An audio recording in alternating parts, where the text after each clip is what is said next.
Oke, di sini udah ada mide, terus juga ada jenar, mes, sayu, ada juga AI, ada juga Safiri Nadia, ada juga Safia, ada juga Juwita. Halo teman-teman. Halo Kak. Halo Kak, selamat kenal ya, selamat kenal. Gimana nih kalian kabarnya? Persiapan mau ujian kan banyak tuh ya. Kalau kelas 11, kelas 11, kelas 12 maksudnya. Mantap, mantap.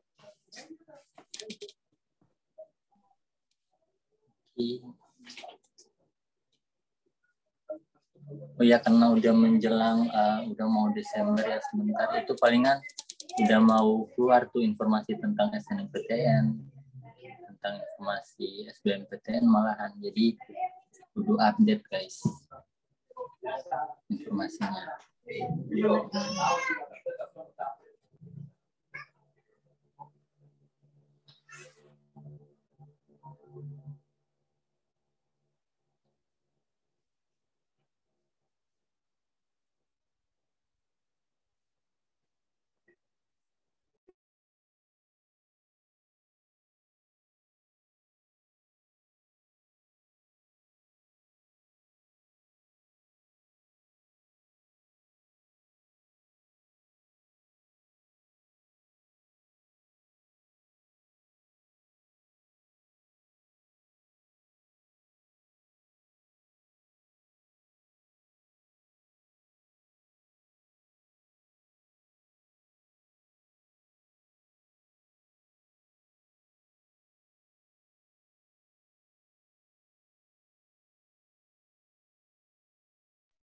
Oke teman-teman, karena udah jam 7:31 juga, kita mulai aja ya belajarnya.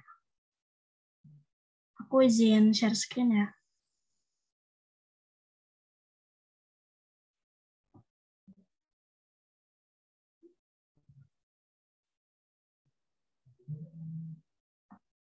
Udah kelihatan belum? Udah dihapus. Udah Kak. Oke.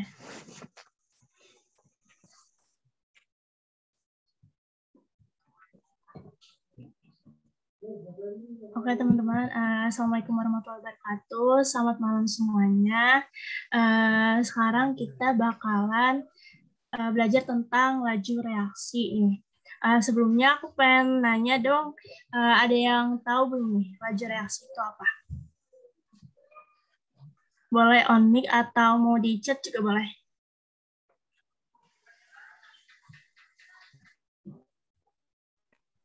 Ayo, ada nggak yang tahu apa itu laju reaksi? Nggak usah terlalu bahasa buku deh, yang penting dapat aja gitu pakai bahasa sehari-hari kayak atau terserah lah.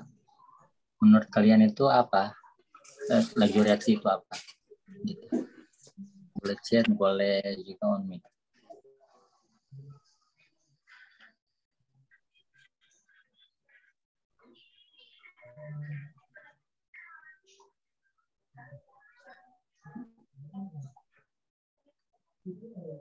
Mungkin kita langsung bahas aja kali ya.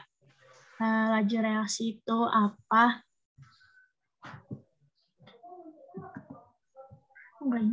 Bentar. Slide-nya udah ganti belum?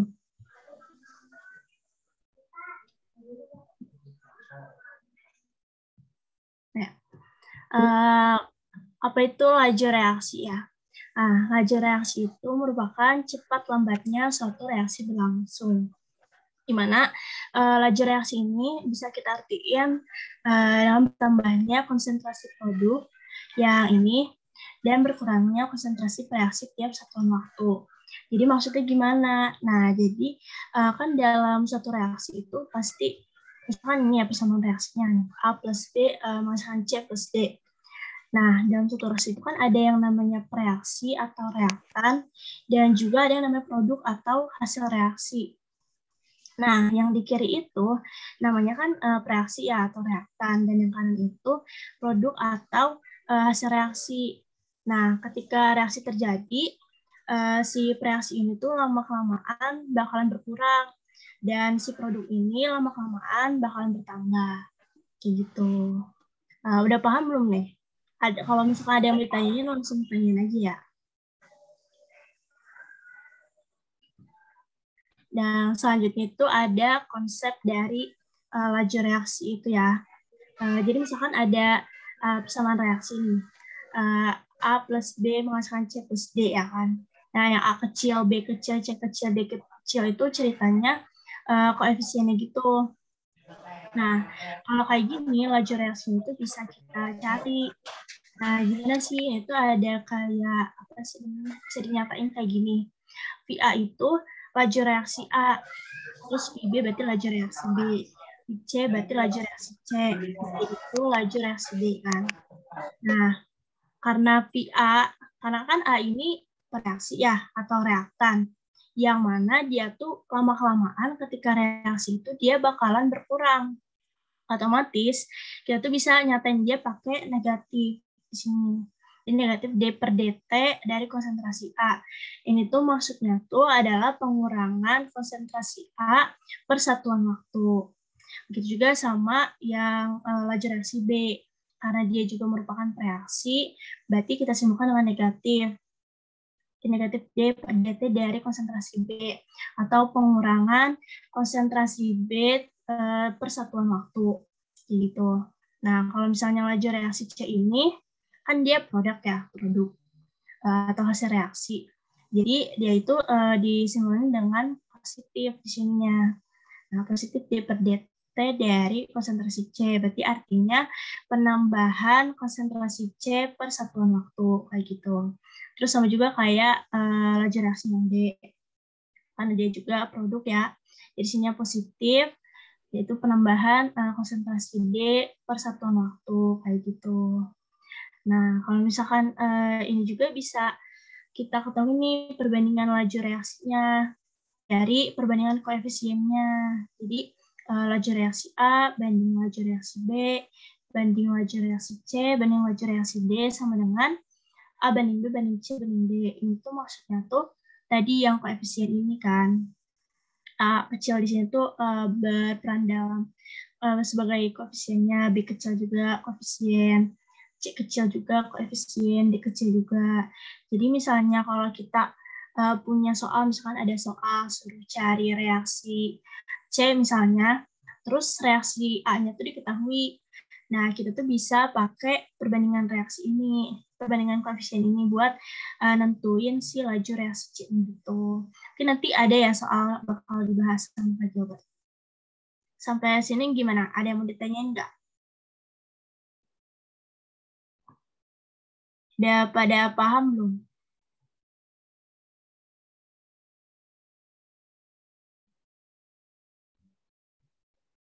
Oke, kita lanjut kali ya.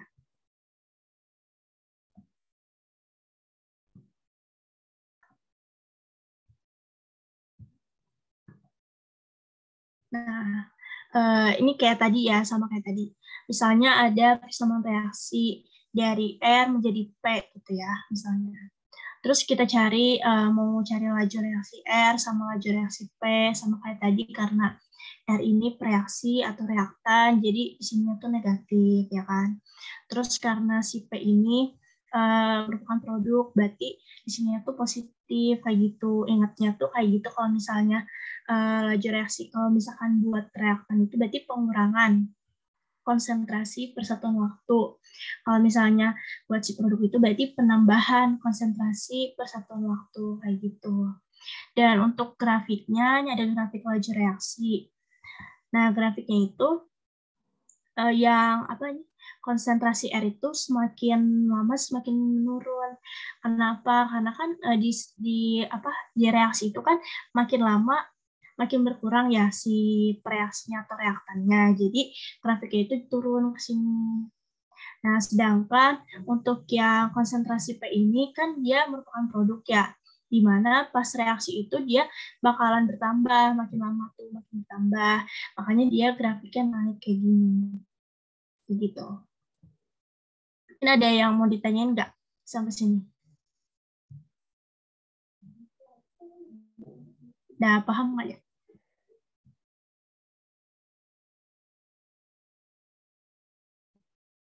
Oke, kita lanjut aja. Nah, di laju reaksi itu ada yang namanya teori tumbukan dan energi aktivasi. Di mana teori tumbukan ini, reaksi kimia itu akan berlangsung karena terjadinya tumbukan efektif antar partikel-partikel yang bereaksi. Jadi gini, di laju reaksi itu kan, reaksi itu bakal berlangsung kalau misalnya ada tumbukan antar partikel-partikelnya, kayak gitu. Dan semakin sering tumbukan terjadi, maka semakin cepat reaksi akan berlangsung. Tapi nggak semua tumbukan itu menghasilkan reaksi. Soalnya terjadinya reaksi itu kalau misalnya tumbukan itu punya energi yang cukup dan juga posisinya itu tepat atau baik. Jadi baru terjadi reaksi, kayak gitu. Terus ada lagi namanya energi aktivasi. Energi aktivasi itu adalah energi minimum yang harus dimiliki oleh partikel-partikel untuk dapat melakukan tumbukan. Nah, kan tadi dia buat melakukan tumbukan dan menghasilkan reaksi itu kan tadi harus ada energi yang cukup dan juga posisi yang tepat ya. Nah, jadi energi yang cukup itu namanya tuh bisa kita namanya itu energi aktivasi kayak gitu. Dan makin rendah energi aktivasi, maka makin cepat reaksi berlangsung. Nah, di sini kan ada kurvanya gini ya. Jadi ini tuh namanya energi aktivasi. Kalau misalnya ini kan reaksi nih berjalan dari sini terus melewati si yang puncak ini dan baru menghasilkan reaksi kayak gitu. Nah, semakin rendah si energi aktivasinya, misalnya jadi si kuningnya ini makin rendah nih, makin landai, berarti makin cepat reaksinya berlangsung.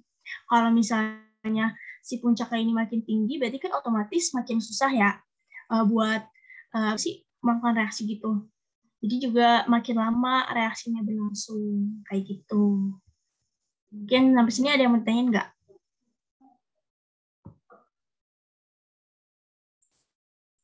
Apa udah paham?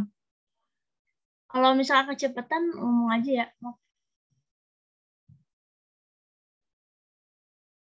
Kita lanjut aja ya. Nah, di sini ada nih faktor-faktor yang mempengaruhi laju reaksi. Kan tadi laju reaksi itu seperti yang udah aku katakan tadi, dia itu ditentuin sama efektivitas tumbukan antar partikel reaksi. Jadi cuma tumbukan yang reaksinya punya cukup energi sama posisi yang tepat atau baik yang bisa menghasilkan energi, bisa menghasilkan reaksi, gitu. Terus ada juga nih faktor-faktor yang memperbesar laju reaksi. Apa aja sih? Nah, yang pertama itu ada dengan memperluas permukaannya. Kenapa sih kalau memperluas permukaan bisa memperbesar laju reaksi? Soalnya tumbukan itu mudah terjadi karena bidang sentuh semakin luas. Misalkan kita analogikan kayak misalnya ada kotak. Kan kotak itu punya 4 bidang ya, punya 4 bidang gitu kan. Nah, kalau misalnya si kotak-kotak itu kita bagi lagi, misalkan jadi 4, berarti kan otomatis makin banyak kan bidangnya. Nah, kalau misalkan makin banyak, berarti tumbukan juga bakalan sering terjadi kayak gitu dan bisa menemukan reaksi tadi. Terus yang kedua ini ada dengan memperbesar reaksi. Nah, kenapa sih memperbesar memperbesar konsentrasi? Alasannya itu karena tumbukan itu sering terjadi karena jumlah partikel yang banyak. Berhubungan sama yang tadi, karena misalnya kalau dipotong-potong itu misalkan ada di sebuah kotak. Atau misalnya kita masukin kelereng gitu ya, misalkan banyak kita masukin kelereng. Otomatis bakalan ditumbuhkan kan kelereng-kelereng itu. Sedangkan kalau misalnya kita di suatu kotak cuma ada 2 kelereng itu, otomatis potensi untuk bertumbuhkannya itu bakal kecil kan. Kayak gitu. Terus yang ketiga ini ada dengan memperbesar tekanan. Kenapa sih memperbesar tekanan bisa memperbesar laju reaksi? Soalnya tumbukan tuh bakal sering terjadi kalau misalnya ruangnya semakin kecil. Sama kayak tadi misalnya kotak tadi ya. Misal kotak tadi misalnya dipampatkan atau diberi tekanan. Terus otomatis ruangnya itu bakal makin kecil kan. Misalnya di dalam itunya tuh misalnya ada air gitu. Atau misalnya ada kelereng cuma berapa misalnya. Dan itu tuh bakal terjadi tumbukan yang semakin sering kayak gitu karena ruangnya juga semakin kecil. Kayak gitu. Terus yang keempat itu ada dengan menaikkan suhu. Karena kalau makin tinggi suhu, energi kinetiknya tuh makin besar, jadi bisa melampaui energi aktivitas tadi. Bisa dianalogikan misalnya kita tuh misalnya lagi masak ya, terus kita tuh misalnya kena apinya. Nah apinya itu kita ibaratkan suhu yang tinggi itu ya. Nah, terus misalnya kita kena tangan kita, otomatis kita kan bakal refleks ya kan, bakal langsung ngejauhin tangan kita dari api itu kan. Nah, jadi gerak kita itu bisa kita ibaratin sama energi kinetik itu. Kan energi kinetik itu energi yang timbul karena gerak ya. Nah, ketika kita menggerakkan gitu, menjauhkan tangan kita dari itu, nah kita tuh bisa melampaui energi aktivasi, energi minimal tadi untuk melakukan reaksi itu. Nah, yang terakhir itu ada dengan menambahkan katalis. Nah, kenapa sih menambahkan katalis bisa memperbesar laju reaksi? Soalnya katalis itu dapat memberikan alternatif reaksi dengan energi aktivasi yang lebih kecil. Jadi misalnya kayak yang kurva tadi ini ya, misalnya si energi aktivasinya tuh awalnya tuh puncaknya tuh tinggi misalnya. Nah, terus kita kasih katalis tadi di reaksinya. Nah, nanti tuh katalis itu tuh berperan dalam menurunkan energi aktivasi. Jadi nanti energi aktivasinya itu bakal turun dan bakal bakal si puncak itu bakal lebih landai kayak gitu dan bisa jadinya tuh mempercepat reaksinya kayak gitu. Gitu. Mungkin sampai sini ada yang mau ditanyain nggak? Atau kalau misalnya udah jelas, boleh chat ya. Soalnya mau lanjut nanti ke bagiannya Kak Gilbert.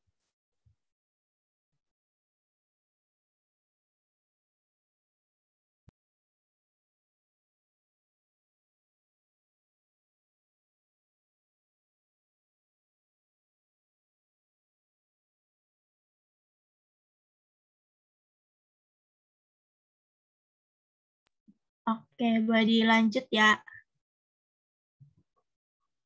Oke, Kak Gilbert. Silakan. Oke, Nanda, aku mau pakai whiteboard aja. Jadi di stop share screen aja. Di stop share. Oke. Izin stop video ya, off kamera maksudnya.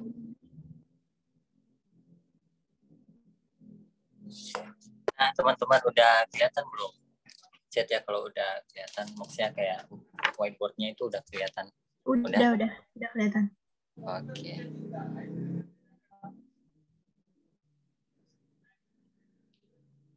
Nah, kita lanjut nih. Jadi ada juga tadi hubungan dengan suhu dengan laju reaksi. Di mana kita memperoleh sebuah rumus, kelihatan nggak? Kelihatan. Oke. Di mana Ft sama dengan F0 dikali N dipangkat delta T per 10. Oke. Vt ini adalah laju reaksi atau kecepatan suatu reaksi akhir. Laju reaksi akhir. Kemudian ini V0 itu laju reaksi mula-mula.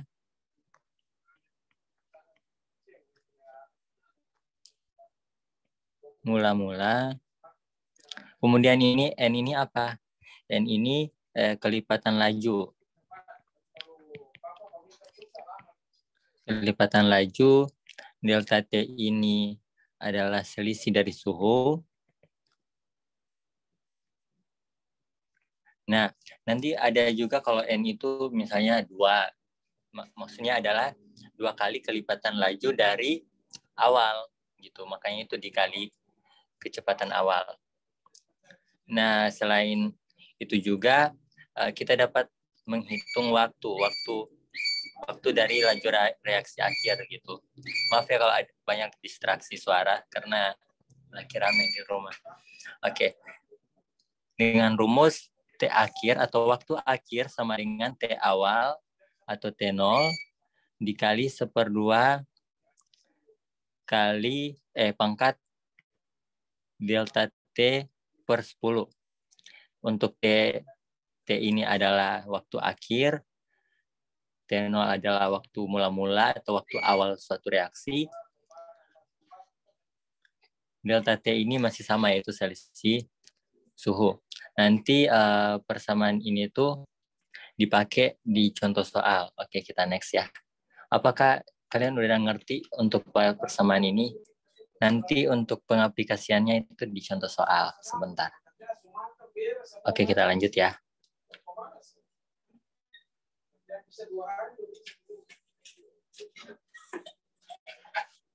Nah, terus kemudian kita ke persamaan laju reaksi.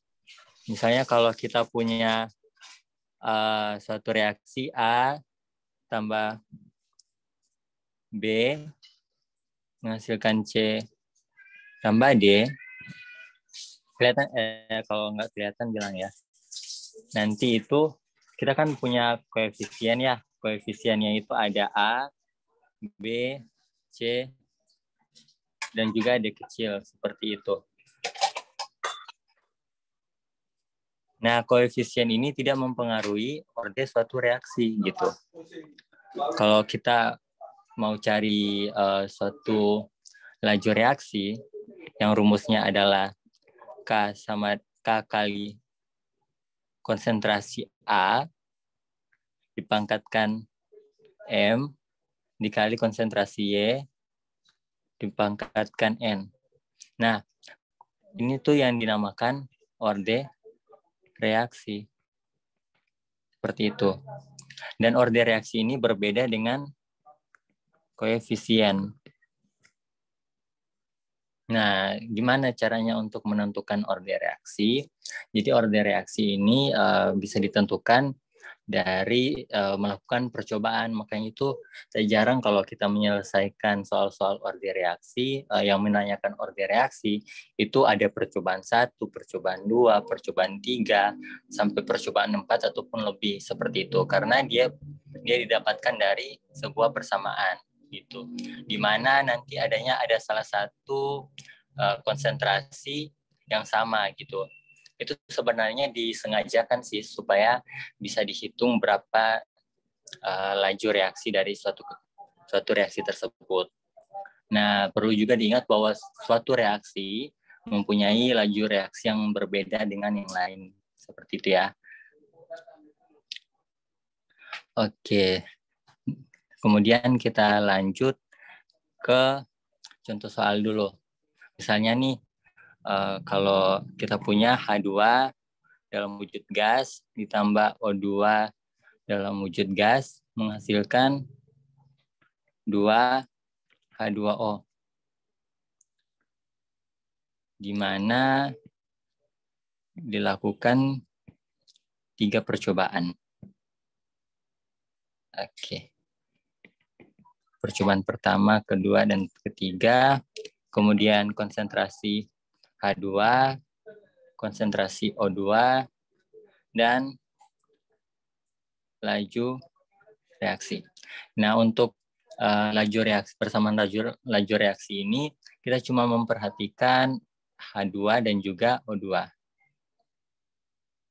Jadi misalnya kalau misalnya konsentrasi H2 itu 0,1 molar pada percobaan pertama, dan pada percobaan kedua itu 0,1 molar juga. Dan yang terakhir itu 0,2 molar.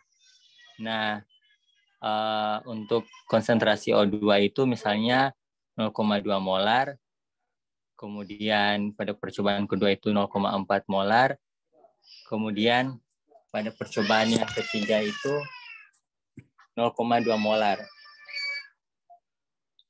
Nah, dengan kecepatan pada percobaan pertama itu 4, pada percobaan kedua juga 4, dan pada percobaan ketiga itu 16 misalnya ya. Nah, kita disuruh untuk menentukan berapa order reaksi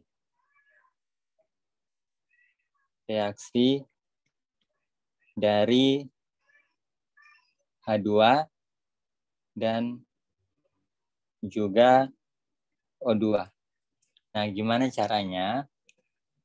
Tahap pertama itu kita lihat dulu mana nih yang sama.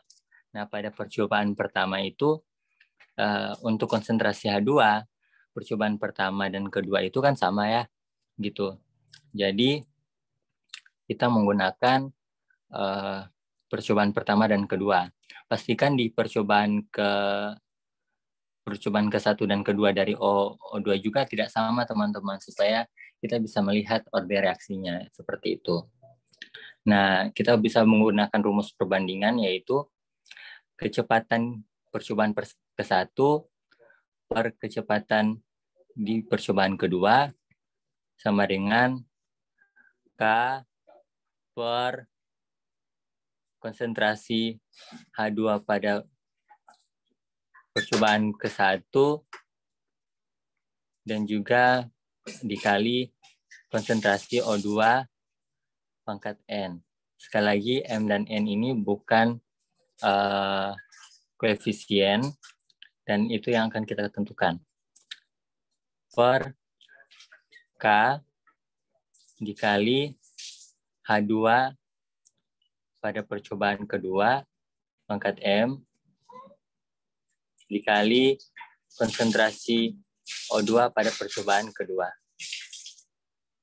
pangkat N. Nah, kita tahu bahwa V1 itu sama dengan 4, kemudian V2 sama dengan 4 juga, K-nya tetap. Karena K-nya tetap, jadi kita bisa coret dan habis. Atau 1. 1 dikali apapun kan tetap 1 kan, jadi tidak perlu ditulis. Nah, untuk konsentrasi H2 pada percobaan ke-1 itu 0,1 pangkat M dikali, oh ya nanti kalau misalnya nggak kelihatan dibilang ya. Oke, dikali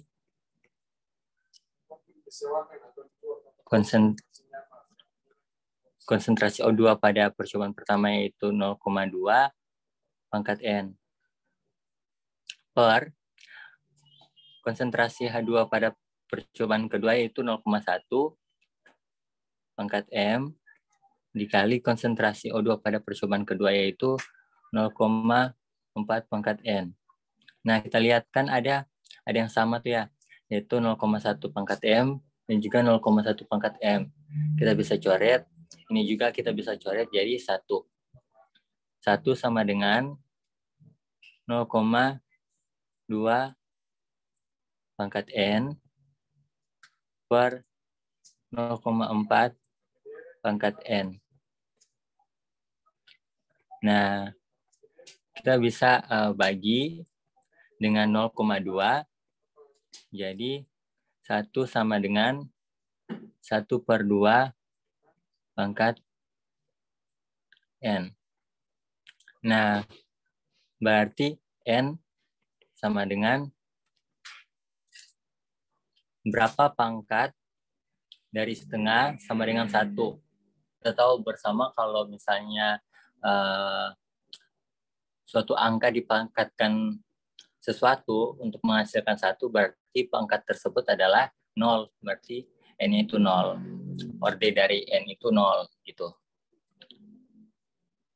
Apakah teman-teman mengerti?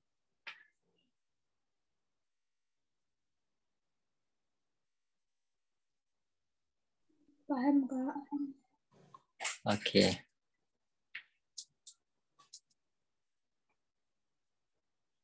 Oke, kita lanjut ya. Berarti order reaksi N-nya itu 0. Seperti itu. Udah bisa kita hapus ya.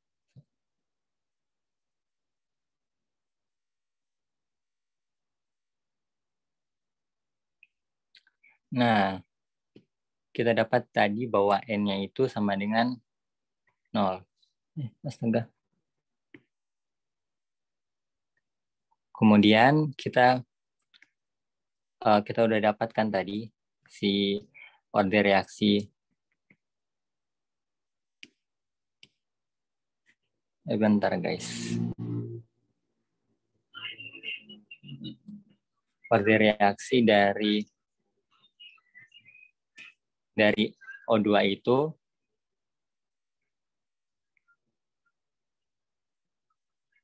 sama dengan 0. Nah, sekarang kita mau tentukan order reaksi dari H2. Berarti yang sama itu harus konsentrasi O2. Di mana kita bisa lihat yang sama itu di percobaan ke-1 dan percobaan ketiga. Gitu.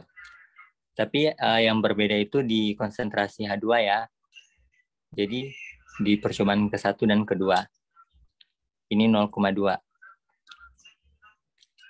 Nah, kita menggunakan rumus yang sama, rumus perbandingan, yaitu V1 per V3, sekarang itu V3 perbandingannya. Sama dengan konstanta dikali H2 pangkat M, di mana H2 di sini adalah percobaan pertama, dikali O2, konsentrasi O2 pangkat N, di mana konsentrasi O2 ini pada percobaan ke-1 juga. Per K kali konsentrasi H2 pada percobaan ketiga pangkat M, dikali konsentrasi O2 pada percobaan ketiga pangkat N. Seperti itu. Nah, karena konstantanya itu sama atau konstan, jadi kita bisa coret. Hasilnya kita dapat V1 per V3 sama dengan H2 pada percobaan pertama dipangkatkan M dikali konsentrasi O2 pada percobaan pertama dipangkat N per konsentrasi H2 pada percobaan ketiga pangkat M dikali konsentrasi O2 pada percobaan ketiga dipangkat N. V1 yaitu 4, V3 adalah 16, sama dengan konsentrasi H2 pada percobaan pertama itu 0,1, jadi 0,1 pangkat 0,1 pangkat M per kali dulu ya. Jadi dikali konsentrasi O2 pada percobaan pertama itu 0,2 pangkat N per konsentrasi H2 pada percobaan ketiga yaitu 0,2 di pangkat M dikali konsentrasi O2 pada percobaan ketiga yaitu 0,2 pangkat N. Nah, kita sudah dapatkan tadi kalau N sama dengan 0. Jadi kita bisa ganti tuh N-nya itu sama dengan 0. Dan sekali lagi nih, kalau suatu bilangan dipangkatkan 0, kan hasilnya tetap 1 kan? Jadi bisa kita coret gitu, 1 dibagi 1. Nah, kita bisa coret juga di 4 per 16. Sama-sama dibagi 4, berarti sisa 1 per 4. Per 0,1, kan ini sama ya, gitu. Kita ingat lagi gitu, kalau di sifat eksponen, kalau misalnya ada A pangkat M per B pangkat M, itu tuh bakal sama A per B di pangkat M, seperti itu. Jadi 0,1 per 0,2 dipangkatkan M, gitu. Nah, kita bagi untuk yang ini nih,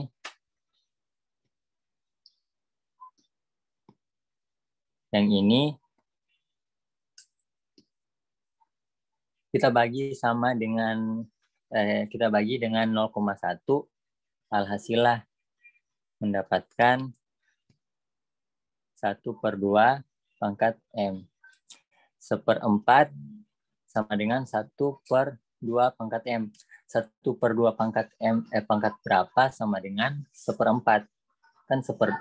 Kan dipangkatkan 2 kan, jadi M-nya itu sama dengan 2. Nah, kita udah dapatkan tuh order reaksinya O2 itu adalah 0, sedangkan order reaksi H2 adalah 2. Nah, kita bisa menyusun rumus dari laju reaksi dari persamaan ini. Oke, sebelum itu, apakah penjelasannya jelas? Apakah kalian paham? Oke, jelas. Oke, berarti kita lanjut. Nah, untuk penulisan rumus laju reaksi dari persamaan tadi, yaitu persamaan suatu reaksi ini, H2 ditambah O2 menghasilkan H2O itu, kita bisa tulis seperti ini. V sama dengan K konsentrasi dari reaksinya tadi, yaitu H2 pangkat M dikali O2 pangkat N. Seperti itu. Mana ya tadi? Udah deh, buat baru aja. Oke, kita tulis ya reaksinya biar nggak bolak-balik. H2 gas ditambah O2 gas menghasilkan 2 H2O gas. Seperti itu. Nah, kita bisa menulis rumus laju reaksinya, yaitu V sama dengan K dikali konsentrasi H2 pangkat M dikali konsentrasi O2 pangkat N. Nah, tadi kita sudah dapat M-nya itu 2, N-nya itu 0. Jadi, V sama dengan K dikali konsentrasi H2 pangkat 2 dikali konsentrasi O2 pangkat 0. Seperti ini deh. Gitu. Nah, Kak, kalau mau cari konstantanya itu bisa nggak? Bisa. Jadi kalau kita mau cari konstanta, sisa lihat dari data ini. Data ini kan sudah dapatkan. Misalnya kalau kita pakai percobaan pertama, jadi bebas ya. Teman-teman mau pakai percobaan pertama, percobaan kedua, itu juga sama gitu hasilnya. Jadi misalnya kalau tadi kita pakai percobaan pertama, di mana konsentrasi H2-nya itu adalah 0,1, terus konsentrasi O2-nya itu 0,2, dan laju reaksinya itu adalah 4, kita bisa substitusi nih di sini untuk mencari konstantanya, yaitu V-nya kita ganti 4 sama dengan K dikali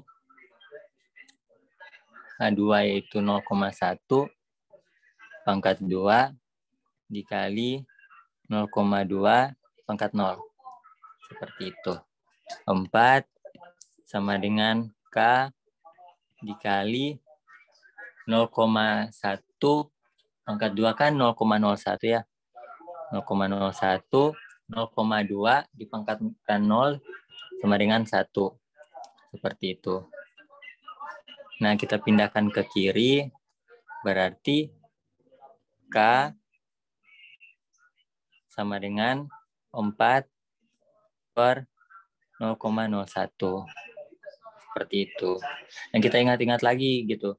Karena 0,01 itu adalah 10 pangkat min 2. Dan sifat eksponen itu kalau misalnya A pangkat N berarti sama dengan A pangkat min N. Seperti itu. Jadi untuk 10 pangkat min 2-nya itu kan kita buat seperti ini. 1 per 10 pangkat min 2. Nggak kelihatan. Bentar.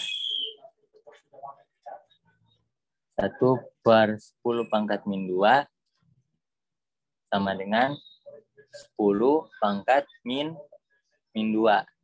Sama dengan 10 pangkat 2. Jadi 4 kali 10 pangkat 2 atau 400. Seperti itu. Jadi konstantanya itu 400. Sampai di sini ada yang mau dipertanyakan? Atau kalian sudah paham?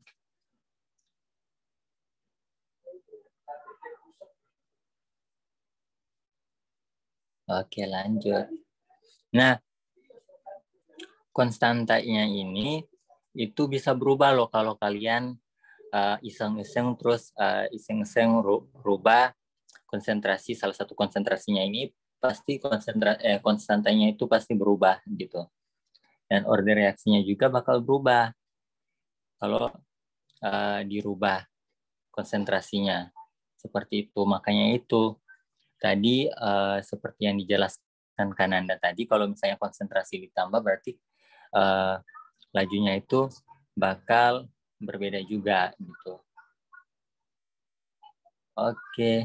Sehubungan dengan orde reaksi, jadi ada juga yang reaksinya itu orde 0, reaksi orde 1, reaksi orde 2. Seperti itu teman-teman. Nah, ada juga nih di soal tuh ditanya,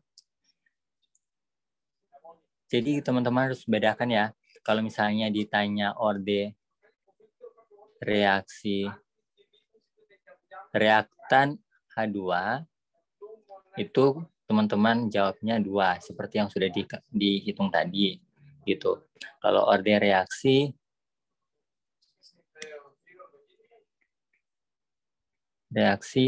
O2 itu kan kita sudah hitung tadi kan, jadi sama dengan 0. Nah, ada juga yang istilahnya itu orde total, atau biasanya kalau di soal-soal itu tingkat reaksi gitu. Nah, kalau ditanya orde total atau tingkat reaksi, nah maka itu hasilnya itu harus dijumlahkan gitu. Orde reaksi H2 dijumlahkan dengan orde reaksi O2. 2 ditambah 0 sama dengan 2. Jadi orde totalnya itu sama dengan 2. Nah, seperti yang sudah disinggung tadi bahwa ada grafik dari laju reaksi, yaitu reaksi orde 0, reaksi orde 1, dan juga reaksi orde 2. Ini juga tentang reaksi orde 0, 1, dan 2 ini sudah disinggung di pretest. Jadi kalau teman-teman yang jawab pasti udah bisa lah ya, gitu, untuk kenal berapa apa saja ya reaksi orde yang terdapat di laju reaksi. Gitu. Yang pertama, reaksi orde 0. Nah,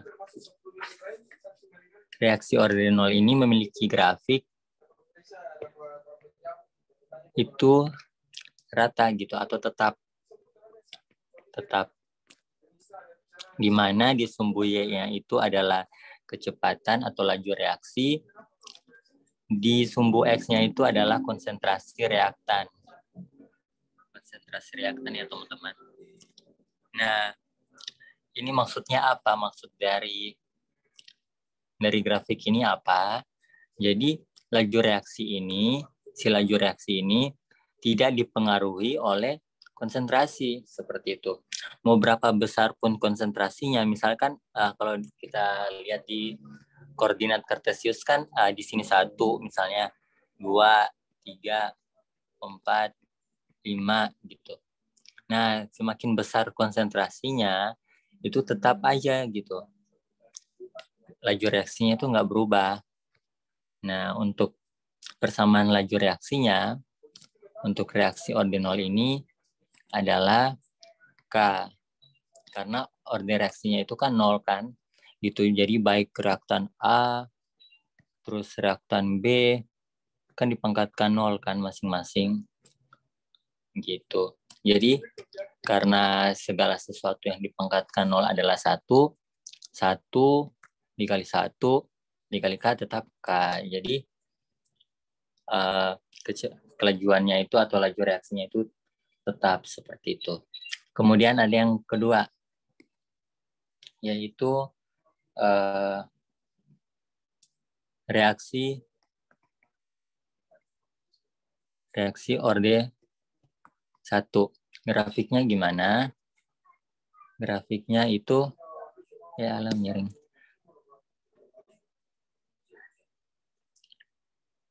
Grafiknya itu kayak garis linear gitu. Ini sama sih garis linear, tapi ini kayak agak miring gitu.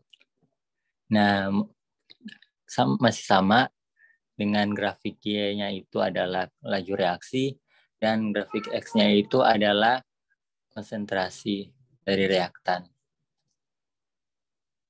Nah, ini maksudnya apa? Grafik ini maksudnya apa? Grafik ini maksudnya adalah laju reaksi berbanding lurus, laju reaksi berbanding lurus dengan jumlah konsentrasi dari bereaksi. Jadi dia itu berbanding lurus. Kalau misalnya di sininya 1, di sini juga 1.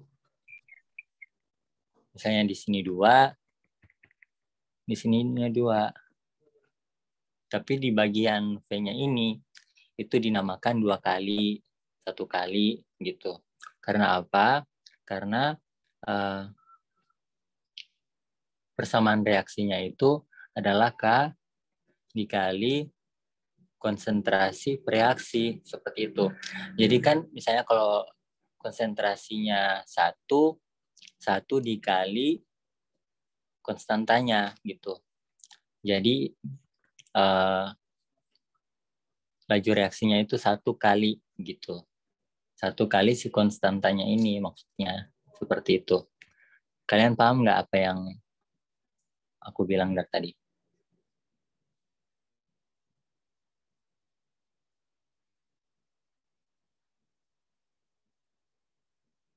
Oke.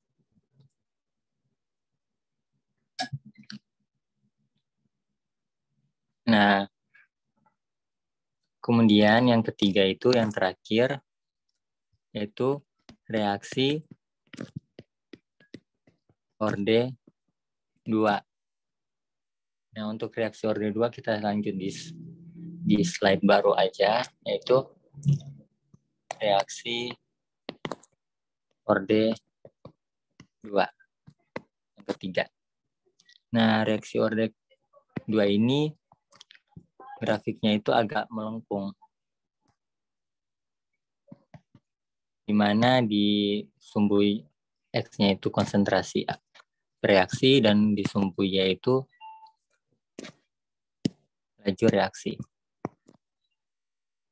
Nah, maksud dari grafik ini adalah si laju reaksi ini sebanding dengan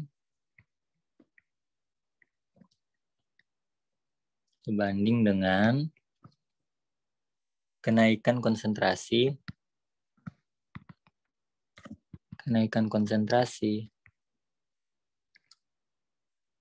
pada reaksi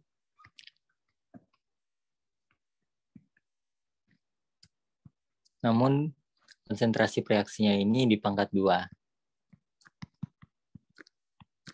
Namanya juga reaksi orde 2 gitu.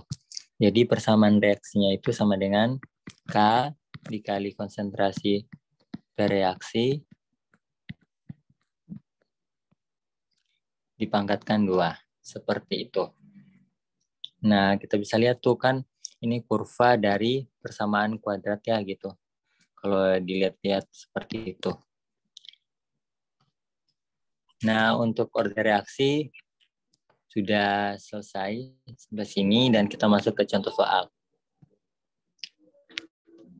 Contoh soal yang pertama yaitu setiap kenaikan 10 derajat Celcius, laju reaksi menjadi 3 kali semula. Nah, disuruh untuk tentukan laju reaksi pada suhu 80 derajat Celcius dibandingkan suhu 30 derajat Celcius. Nah, kan kita kan udah lihat ya tadi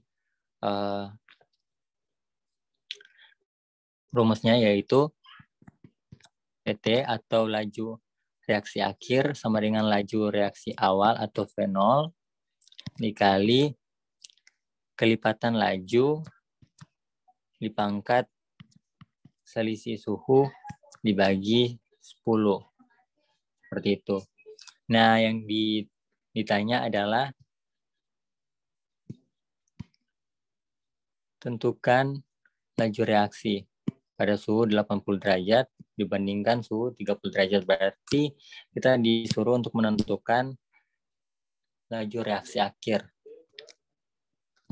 Di mana laju reaksi akhir adalah sama dengan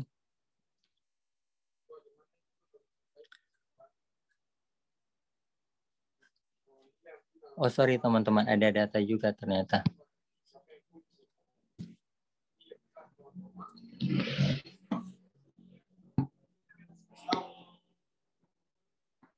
Kita buat datanya dulu, yaitu suhu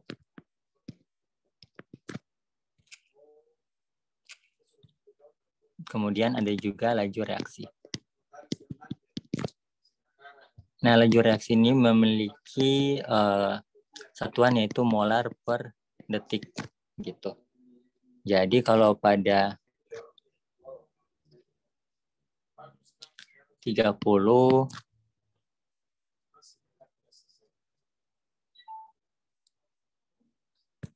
derajat, misalnya kalau kita misalkan V, kenapa V? Karena kita nggak tahu pasti gitu laju reaksi awalnya itu berapa gitu. Dan dia bilang setiap kenaikan 10 derajat laju reaksinya itu menjadi 3 kali semula. Berarti kalau misalnya suhunya itu menjadi 40 derajat, berarti laju reaksinya itu 3 dikali V.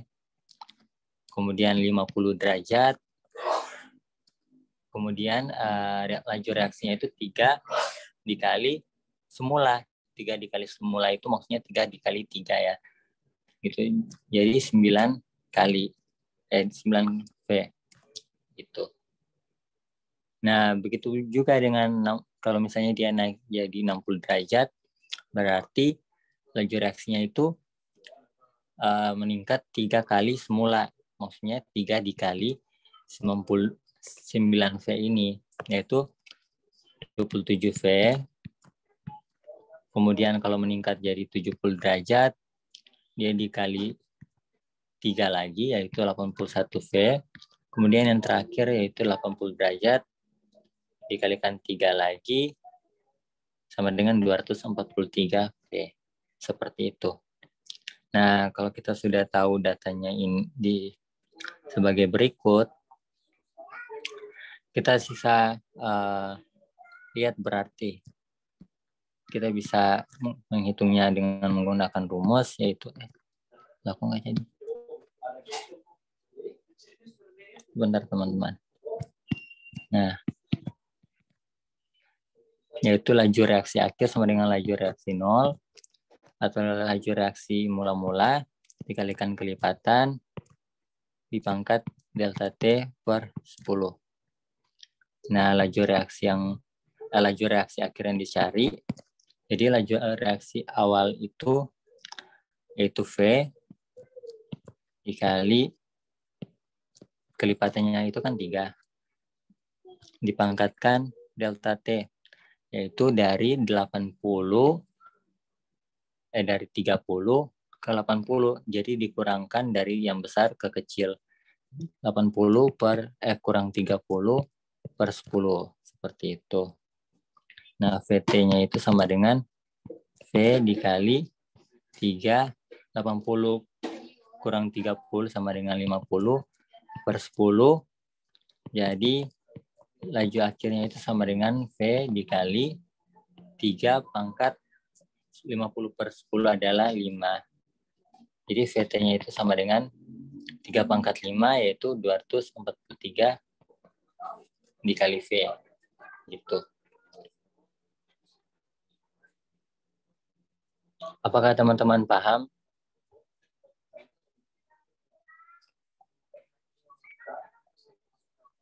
Kalau misalnya terlalu lambat bilang ya, biar dicepetin.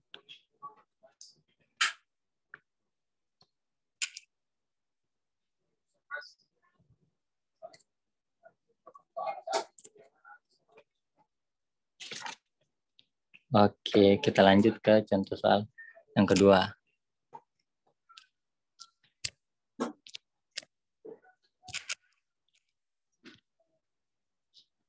Nah, untuk contoh soal yang kedua ini, kita coba ulang gitu. Dari contoh soal yang sudah dikerjakan, yaitu tentang persamaan laju reaksi, tapi ini yang bervariasi, yang lebih bervariasi. Itu misalnya kalau kita punya suatu reaksi, yaitu 2A dengan spesi gas ditambah 2B dengan spesi gas menghasilkan C dengan spesi gas ditambah 2D dengan spesi gas. Nah, kita memperoleh data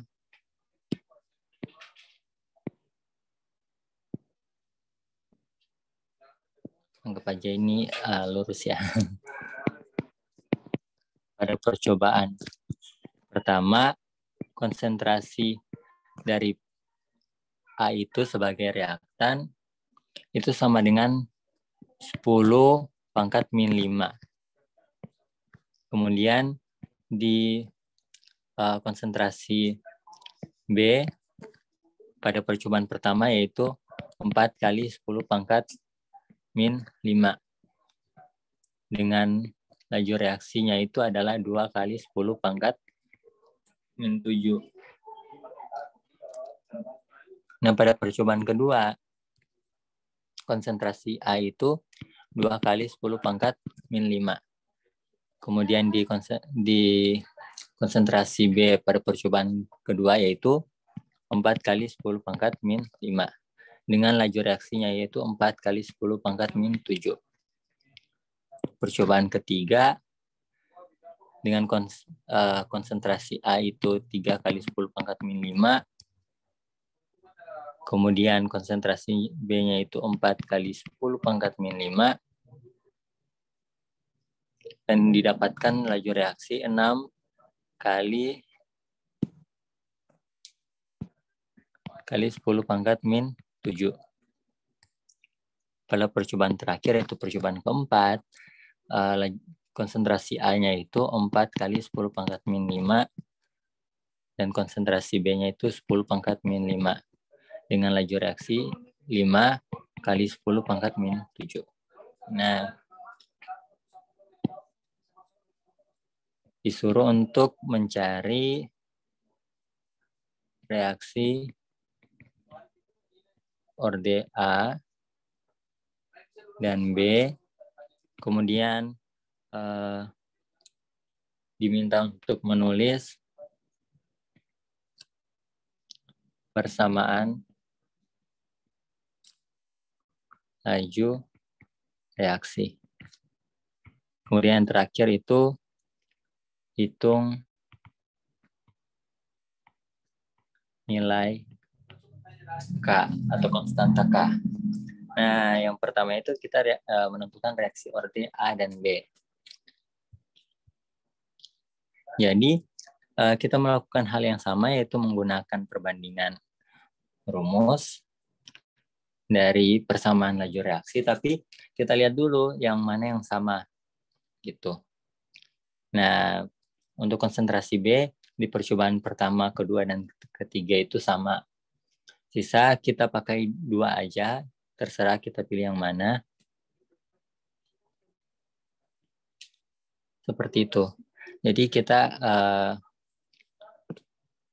tentukan mana yang mau kita pilih, dan aku pilih percobaan ke-1 dan percobaan kedua aja. Gitu. Jadi V1 per V2 sama dengan K per K kali konsentrasi A pada percobaan pertama di pangkat M dikali konsentrasi B pada percobaan pertama dipangkatkan N per K dikali konsentrasi A pada percobaan kedua dipangkatkan M dikali konsentrasi B pada percobaan kedua dipangkatkan N. V1-nya itu 2 kali 10 pangkat min 7 per 4 kali 10 pangkat min 7. Dan tetap nilai tetapan itu kan tetap ya gitu. Jadi kita bisa eliminasi aja. Kemudian konsentrasi A pada percobaan pertama itu adalah 10 pangkat min 5. 10 pangkat min 5 dipangkatkan M. Itu. Kemudian konsentrasi B pada percobaan pertama itu adalah 4 dikali 10 pangkat min 5. 4 dikali 10 pangkat min 5 dipangkatkan N. Per konsentrasi A pada percobaan kedua yaitu 2 kali 10 pangkat min 5. Bentar. 2 kali 10 pangkat min 5 dipangkatkan M dikali konsentrasi B pada percobaan kedua dipangkatkan N, yaitu 4 kali 10 pangkat min 5 pangkat N. Nah, kita bisa eliminasi. Ini kan 10 pangkat min 7 sama, bisa dieliminasi. 2 per 4 sama-sama dibagi 2. Hasilnya itu 1 per 2. Gitu. Nah, kita lihat juga nih ada yang sama. 4 kali 10 pangkat min 5 pangkat N sama dengan yang di bawah juga. Jadi kita bisa coret. Nah, yang tersisa yaitu 1/2 sama dengan 10 pangkat min 5 pangkat M per 2 kali 10 pangkat min 5 pangkat M. Dan seperti yang sudah dijelaskan sebelumnya, ini bakal menjadi 10 pangkat min 5 per 2 kali 10 pangkat min 5 dipangkatkan M. Nah, ada juga yang sama nih, yaitu 10 pangkat min 5 dengan 10 pangkat min 5. Bisa kita coret jadi 1/2 sama dengan 1/2 pangkat M. Nah, udah sama 1/2, di sebelahnya juga 1/2 gitu. Kan kita tahu bersama kalau misalnya 1 itu biasanya tidak dituliskan gitu. Jadi M-nya itu sama dengan 1. Untuk order reaksi A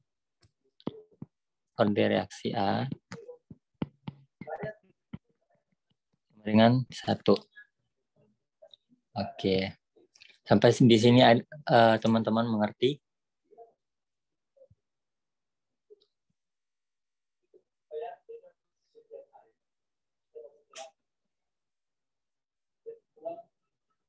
Apakah teman-teman paham? Oke. Berarti yang ini untuk penentuan order reaksi M itu aku hapus ya. Kalau teman-teman mau screenshot ya silakan.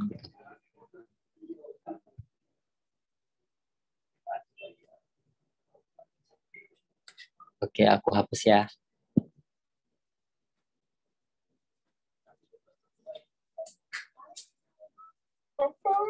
Ya.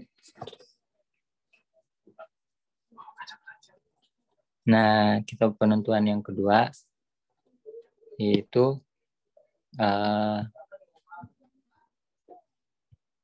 penentuan laju order reaksi dari B. Nah, tapi kan konsentrasi yang di A itu nggak ada yang sama. Gimana caranya gitu? Oke, kita lakukan aja hal yang sama yaitu perbandingan antara laju reaksi, tapi yang di bagian konsentrasi B-nya ini kita buat beda, nggak apa-apa kalau di sini yang beda, nggak apa-apa. Yang penting kita udah dapat yang pertama yaitu order reaksinya gitu. Nanti kita bisa kalkulasi lah gitu. Nah, untuk konsentrasi B-nya ini kita buat beda, jangan sama. Jadi di percobaan ketiga dan percobaan keempat. Gitu.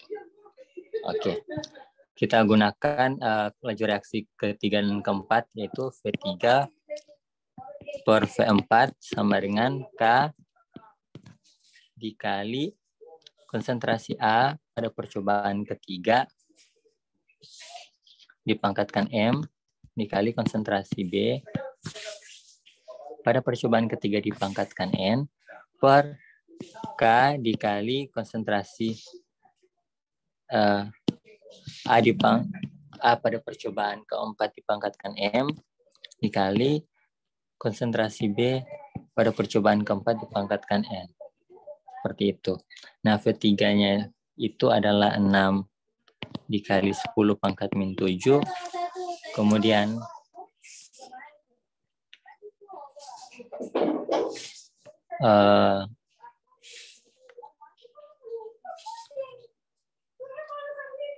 V4-nya itu adalah 5 kali 10 pangkat min 7. K-nya itu adalah bilangan yang tetap atau konstanta yang tetap, jadi kita bisa coret. Konsentrasi A pada percobaan ketiga yaitu 3 kali 10 pangkat min 5. Seperti itu.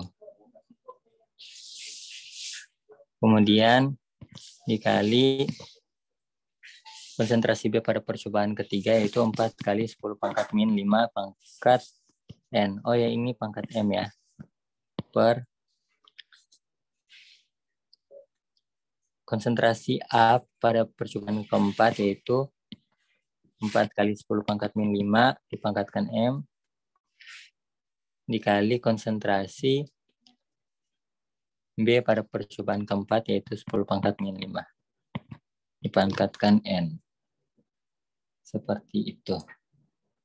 Kemudian ada yang sama yaitu 10 pangkat min 7 kita bisa coret jadi 6 per 5 sama dengan, nah karena kita udah dapat M-nya tadi atau order reaksi dari konsentrasi A yaitu 1, berarti kita substitusikan aja tuh M sama dengan 1. Itu jadi 3 kali 10 pangkat min 5 pangkat 1 ya tetap dikali 4 kali 10 pangkat min 5 pangkat N per 4 dikali 10 pangkat min 5 pangkat 1 ya tetap dikali 10 pangkat min 5 dipangkatkan N. Seperti itu. Nah, ada juga yang sama nih. Jadi 10 pangkat min 5-nya itu kita coret Dan kita bisa pindahkan ini, yaitu 3/4 di sebelah kiri. Gitu. Berarti kan bagi kan, gitu. 6/5 bagi 3/4. Jadi 6 itu kan sama saja dengan 6 kali 4/3. Seperti itu. Jadi ini, maaf. Udah di mana ya tadi? Aku hilang.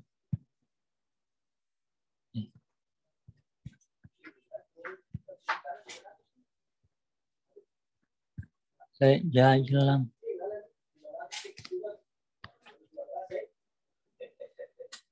Oh, maaf teman-teman, hilang.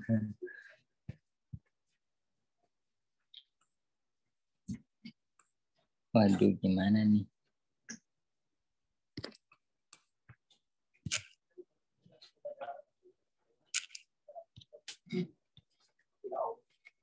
Oke, tadi yaitu berapa ya tadi? 6/5 dikali 3,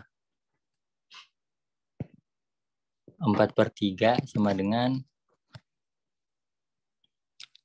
4 kali 10 pangkat min 5 per pangkat N, 10 pangkat min 5 pangkat N. Seperti itu. Nah, ini bisa dicoret 2 kali 4, 8/5. Seperti itu.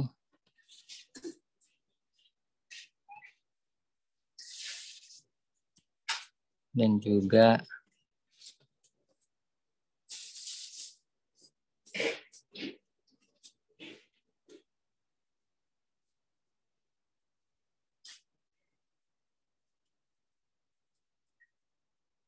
sebentar ya teman-teman, ini kayaknya salah soal apa gimana?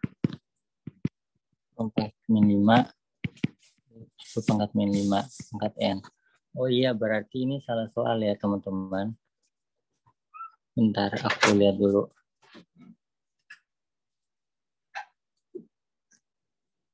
Iya.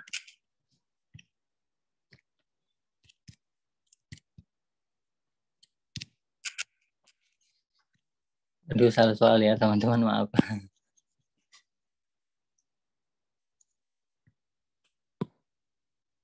Berarti ada yang harus dirubah gitu. Yang mana soalnya tadi udah hilang lagi. Oke teman-teman, berarti ya sampai sini saja. Maaf ya teman-teman tadi. Soalnya tiba-tiba hilang. Nah, ada pertanyaan nggak sehubungan soal tadi? Maksudnya bukan soal ini sih, karena hilang. Maaf ya.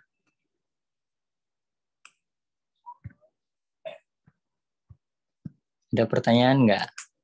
Ya nanti itu ada apa namanya? Oke, bentar aku stop share. Nanti ada post test dan mohon teman-teman untuk isi ya. Gitu. Dipastikan sih post testnya itu udah dipelajarin sih. Gitu. Jadi diharapkan supaya teman-teman bisa kejawab lah gitu. Nah, dan juga sebenarnya waktu kita udah habis. Maaf nih teman-teman karena kelamaan. Oke, jadi Kananda udah selesai ya? Udah selesai guys. Maaf ya tadi ada kesalahan. Sebelum pada live meeting ini lebih baik kita foto dulu yuk buat dokumentasi. Yuk on cam, yuk yang bisa on cam. Ayo guys. Iya. Oh ya, nanti isi kotak evalnya ya biar bisa diperbaiki lagi untuk kedepannya. Benar banget, jangan lupa isi kotak evaluasinya ya di link di chat box. Yuk on cam yuk.